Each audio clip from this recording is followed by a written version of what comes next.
What do you like better, made in America or made in the USA? A couple of weeks ago, during what the White House called Made in America Week, the president's club, Mar-a-Lago in Palm Beach, asked for permission to hire a bunch of foreign workers to be waitresses, cooks, housekeepers, that sort of thing. Now there's a period after they've asked for this permission to hire foreigners, the club is required by law to seek out American workers, to do something to try to hire Americans to fill these jobs before they go looking to foreign labor. We believe jobs must be offered to American workers first. Does that make sense?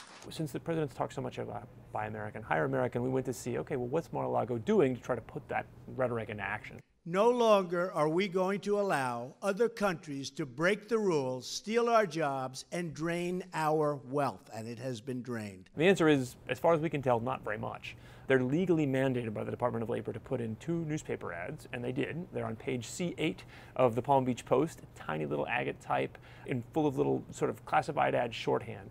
Sort of almost designed not to be seen or paid attention to. And if you are interested, if you do find the ad and you're interested in being a waiter, you can apply by fax or by mail. There's no phone number, there's no email address. And now it's been 2 weeks, they can now ask the Department of Labor to take the next step toward actually bringing in foreign workers. The Trump Organization did not respond to any of our requests for comment, neither did the people at Mar-a-Lago, neither did the White House. So we don't know what their side of the story is. We can only see what's been done in public. And what's public is that they did only what the law requires, which is 2 tiny newspaper ads. That was the extent of their effort to recruit Americans. You argue that you're here to fight on behalf of the American worker, but when you have chances to help the American workers, you're making your clothes overseas and you're hiring your workers from overseas. During the Republican debates, Marco Rubio once really pressed him on this. Well, you know, if you want to hire American workers, you can think immigration is so bad for American workers. Why don't you hire Americans to be your waiters at Mar-a-Lago? Why do you hire people from Romania?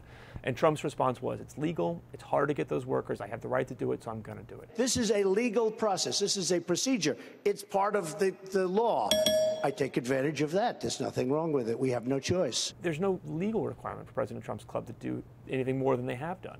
But if there's a moral requirement here, which the president has said is a moral requirement for us to hire American, this is a chance for the president's own business to show that that's possible.